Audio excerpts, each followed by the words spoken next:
Back neck 3 या 4 inch का रखें तो हमें कुर्ती का शोल्डर आर्मोल कितना रखना चाहिए? तो जी हाँ, ये 4 इंच का बैक नेक रहेगा और इस कुर्ती की प्रॉपर मैं कटिंग बताने वाली हूँ डिटेल में।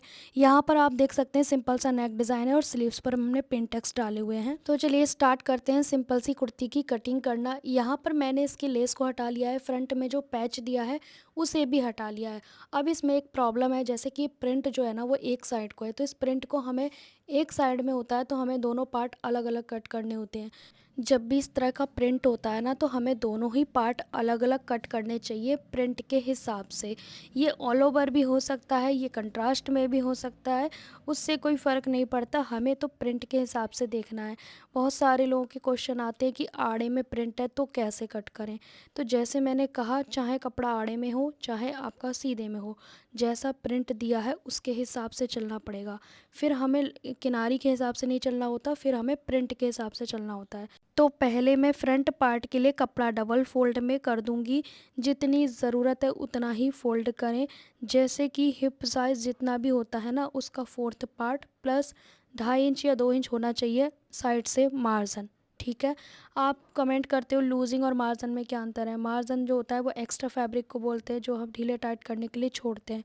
लूजिंग उसी में ऐड की जाती है। तो अब इसे हमने फ़ोल्ड कर लिया है जितना हमें ज़रूरत है। अब हम नीचे की ओर से 3 इंच छोड़ देंगे जो कि हमारा फ़ोल्ड हो जाएगा, तुरपाई में जाएगा और हम इसमें ऊपर से लेस लगा देंगे जो इसके साथ आई थी। अब आप कहोगे फ़ोल्ड मार्जिन ज़्यादा लेने की ज़रूरत क्या है? तो देखिए, कभी आपको लंबा करना पड़े इन केस सूट को तो आप उसे खोल के नीचे लटका सकते हो जो बॉर्डर जो लेस दिया है। अब यहाँ पे रेडी लेंथ में 1/2 इंच प्लस करेंगे क्योंकि 1/2 इंच हमारा शोल्डर में जाएगा। मेरा फुल शोल्डर 15 है तो मैं -1 कर दूंगी तो 14 हो जाएगा। 14 का आधा मैंने 7 इंच पे लिया है और बैक नेक मैं 4 इंच का बनाऊंगी। ठीक है। 1 इंच माइनस करना होता है फुल शोल्डर में से। अब यहाँ पर आर्मोल लेंगे तो आर्मोल भी हम उतना ही रख देंगे जितना हमने शोल्डर लिया है। अगर कम ज़्यादा होगा तो हम उसके राउंड पे फोकस करेंगे कि हमारा राउंड कंप्लीट आ रहा है या नहीं आ रहा है। यहाँ पे चेस्ट का फोर्थ पार्ट लेंगे। अब ऊपर से 15 इंच पे हम कमर ले सकते हैं, 16 पे, जैसे अलग अलग साइज़ के अकॉर्डिंग होता है। मैंने यहाँ पे 15 पे कमर ली है, 21.5 पे हिप राउंड लिया है। इसका मैंने चार्ट वीडियो भी डाला हुआ है चैनल पे, आप देख सकते हो। फिर हमने कमर का चौथाई भाग लिया, हिप का चौथाई भाग लिया। सभी में 2 इंच की लूजिंग पहले से ऐड है जब मैं मेज़रमेंट लेती हूँ। जैसे मेरा चेस्ट 38 है तो मैंने 40 के हिसाब से इसको मैं ड्राफ्ट किया है। कमर हमारी 34 है तो मैंने 36 लिया है। ऐसे ही हमने हिप राउंड को भी 2 इंच लूज़ ऐड करके लिया है। कहने का मतलब है फुल बॉडी मेज़रमेंट में मैं 2 इंच की लूजिंग ऐड कर लेती हूँ। ठीक है। उसके बाद चौथाई भाग लगा के ड्राफ्टिंग कर देती हूँ और साइड से मार्जिन तो हमें छोड़ना ही है। सभी निशान मैंने मिला दिए और मार्जिन छोड़ दिए। ऊपर से हमने 10.5 इंच पे लिया था वर्स्ट पॉइंट जो हमारा फुल वर्स्ट रहता है। ठीक है। इसमें वैसे भी बहुत ज़्यादा प्रिंट है तो हो सकता है कि आपको ठीक से नहीं दिख रहा हो। अब यहाँ पर हमने साइड से आर्मोल का शेप लगाना है। यहाँ पहले नेक की विड्थ को छोड़ देना है। तो नेक की विड्थ मैं 3.5 इंच पे रखूँगी और इसे मैं बुकरम पे बनाऊँगी। 1/2 इंच मैं शोल्डर डाउन कर रही हूँ बिकॉज बैक नेक छोटा है। तो 1/2 इंच मैंने शोल्डर को ड्रॉप कर दिया है और अंदर की ओर इस तरह से 1 इंच पे निशान लगाएंगे और हम कर देंगे गोलाई। यहाँ से हम कॉर्नर से इसकी गोलाई करके फिनिश करेंगे।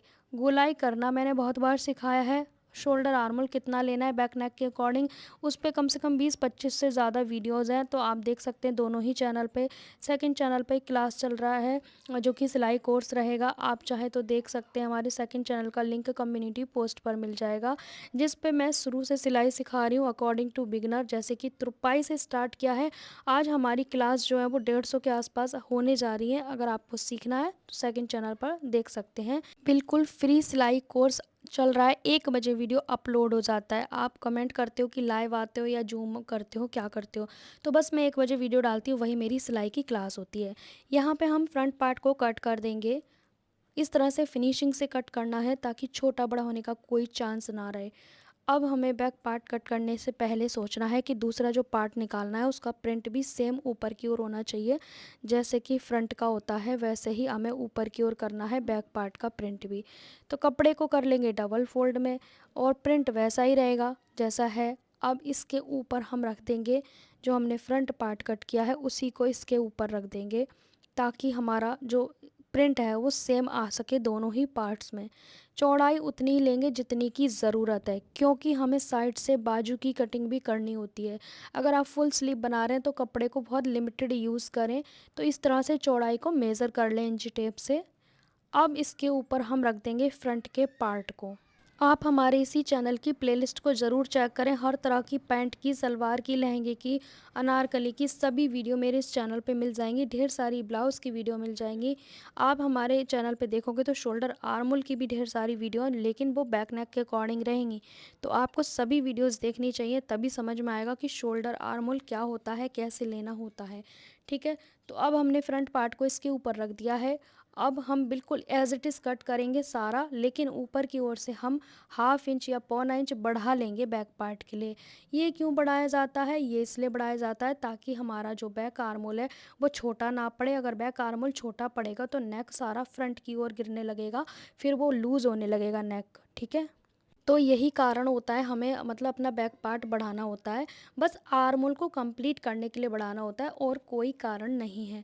नहीं बढ़ाओगे तो वो आर्मोल क्या होगा ना, आगे वाला गला आर्मोल के पास से पीछे को जाएगा, तो आपका जो नेक है वो लूज़ हो जाएगा, और वो अपने शोल्डर को कंप्लीट करेगा भाई, बैक पार्ट खींच खांच के करेगा अगर आप बड़ा नहीं रखोगे तो। ये होती है प्रॉब्लम्स।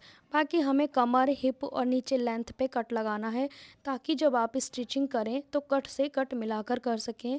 अब यहाँ से हमने फ्रंट पार्ट के आर्मोल की भी छटाई करनी है और स्लीव्स की कटिंग करनी है। तो यहाँ पे ना मैंने बहुत सारे मतलब कि सोचा कि मैं फुल स्लीव बनाऊँ या फिर छोटी बाजू बनाऊँ, जो भी है। बट सारा सोचने के बाद मैं यहाँ पर फुल स्लीव को कट करती हूँ, लेकिन स्टिचिंग के समय मैं छोटा कर देती हूँ। तो आप ये मत सोचना कि मैम ने बताया कुछ और करा कुछ। बस मैं आपको मेथड बताऊँगी, उस पे ज़्यादा फोकस करना है आपको। ठीक है, तो ये तो हमारे फ्रंट आर्मोल की छटाई हो गई। ज़्यादा गहरी भी नहीं करी है, नॉर्मल की है मैंने। हो सकता है प्रिंट के अकॉर्डिंग ये ना नज़र आए आपको, लेकिन मैं आपको पास से भी दिखा दूंगी। इसकी स्टिचिंग ना सेकंड पार्ट में आएगी, जो कि ब्लॉक की तरह आएगी। वो आप देखते रहोगे कि मैं किस तरह से कर रही हूँ, क्योंकि मैं शायद उसमें समझा नहीं पाऊँगी, लेकिन आपको पूरा क्लियर समझ आएगा, क्योंकि मैं डिटेल वीडियो में समझाने वाली हूँ। अगर आपको भी फुल वस्ट पे टाइट हो जाता है सूट, तो आपको फुल वस्ट का निशान लगाना है। जैसे कि जितने इंच पर आपका वस्ट पॉइंट आता है, मैंने 11.5 पे लगाया फुल वस्ट का निशान सूट में, क्योंकि मेरा इसी 11.5 पे ही परफेक्ट बैठता है। जिसका चेस्ट साइज़ नीचे है तो उसे नीचे लेना पड़ेगा वस्ट पॉइंट, लेकिन फुल वस्ट का निशान ज़रूर लगाएं। अगर आपको लगता है कि आपका सूट बनता है तो चेस्ट पे टाइट हो जाता है, बगल से लूज़ हो जाता है और कमर पे भी लूज़ हो जाता है और सूट ऊपर की ओर चढ़ता है, तो वो लोग कमर की नीचाई का फोकस करें और फुल वस्ट का भी फोकस करें कि हमारी फुल वस्ट जो है कितने इंच पे आ रही है। ठीक है, अब यहाँ पर हम स्लीव्स की कटिंग करेंगे। तो स्लीव्स में भी हमें अपनी लेंथ के अकॉर्डिंग पीस कट कर लेने हैं, फिर उसके बाद ड्राफ्टिंग करनी है, क्योंकि प्रिंट का ध्यान तो यहाँ भी रखना है ना स्लीव्स पर। जब हमने सूट में मतलब फ्रंट पार्ट और बैक पार्ट में रखा है, तो स्लीव्स में भी ध्यान रखना है कि एक साथ आपको बाजुएं कट नहीं करनी है, स्लीव्स कट नहीं करनी है एक साथ। अगर आपने एक साथ किए तो फिर आपकी एक में बाजू में नीचे जाएगा प्रिंट, एक में ऊपर, बस वहीं पे मिस्टेक हो जाती है। तो वो मिस्टेक बिल्कुल नहीं करनी है। रेडी लेंथ में 2 इंच एक्स्ट्रा लेके मैं यहाँ से कट कर दूंगी। 3 इंच पे हमने डाउन का निशान लगाना है। बहुत सारे लोग कहते हैं क्या हम ज़्यादा डाउन कर सकते हैं, तो जी बिल्कुल कर सकते हैं। अगर आपका आर्मोल छोटा पड़ रहा है तो आप डाउन कर सकते हैं, क्योंकि डाउन करने से ही आपके आर्मोल कंप्लीट हो पाएगा। ठीक है, तो यहाँ से मैं कट कर लूँगी, फिर एक पार्ट सेम और कट करूँगी, फिर उसके बाद मैं आगे की ड्राफ्टिंग करूँगी। तो इसके ऊपर हम एक स्लीव्स को रख देंगे, बंद वाली साइड से बंद वाली साइड रखेंगे, प्रिंट का ध्यान रखेंगे, उल्टा सीधे का भी ध्यान रखेंगे, क्योंकि उल्टा सीधा भी हो गया उस पर भी प्रॉब्लम है। हम हमेशा जो ड्राफ्टिंग करते हैं वो उल्टे साइड से करते हैं, रॉन्ग साइड से करते हैं, ना कि सीधी साइड से। वो हमारी अंदर की ओर रहती है फोल्ड करने पे। अब हम करेंगे प्रॉपर ड्राफ्टिंग अपनी स्लीव्स की। तो यहाँ पे मैं फुल स्लीव्स की ड्राफ्टिंग कर रही हूँ। मैंने सोचा था मैं फुल स्लीव बनाऊँगी, लेकिन बाद में मैंने इसे लेंथ को कट कर लिया था। वो स्टिचिंग के वीडियो में आपको समझ आ जाएगा।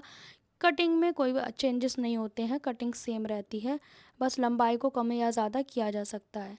यहाँ पे मैंने बाइसेप्स का हाफ लिया है। जैसे मेरा बाइसेप्स है 14, तो मैंने 7 इंच लिया और मार्जिन करके गोलाई कर दी, और बस इसकी मैंने कटिंग कर दी। तो इस तरह से आपको भी अपनी स्लीव्स की कटिंग कर लेनी है। प्रिंट का ध्यान रखना है। मेरा मेन फोकस जो था इस वीडियो में वो प्रिंट को लेकर था। कई बार मिस्टेक हो जाती हैं। अब मान लो ये हाथी है, ये उल्टे हो गए तो कितना ख़राब लगेगा, आप सोचो, देखने वाले को ही कितना अजीब लगेगा। फुल स्टिचिंग होने के बाद ये कुछ इस तरह का नज़र आ रहा है। मैंने इसमें पिनटेक्स डालने के लिए डिज़ाइन बना लिया था फ्रंट नेक में, लेकिन मुझे याद नहीं था कि इसमें हमने जो पट्टी आई है वही लगानी है रिटर्न। तो फिर वो मैंने चेंज कर दिया। वो डिज़ाइन भी मेरे पास पड़ा है, वो मैंने नहीं लगाया। फिर सिंपल सा मैंने एक डिज़ाइन कट किया कट वर्क का बुकरम पे, और उसको मैंने पेस्ट कर दिया, मतलब कि बना दिया।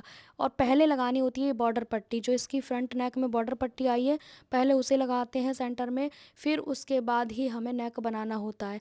और मैंने ये हटाई इसलिए थी क्योंकि कपड़ा वेस्ट हो रहा था, जहाँ सेंटर में लगा के दी थी उन्होंने, जिन जिन जहाँ से हमने सूट लिया था। तो वो क्या होता है ना, साइड का कपड़ा वेस्ट हो जाता है, तो हम इस पट्टी को दोबारा लगाते हैं। स्लीव्स मैंने फुल बनाई थी, बाद में कट कर ली और मैंने पिनटेक्स का डिज़ाइन डाल दिया। कैसा लगा आपको ये वीडियो?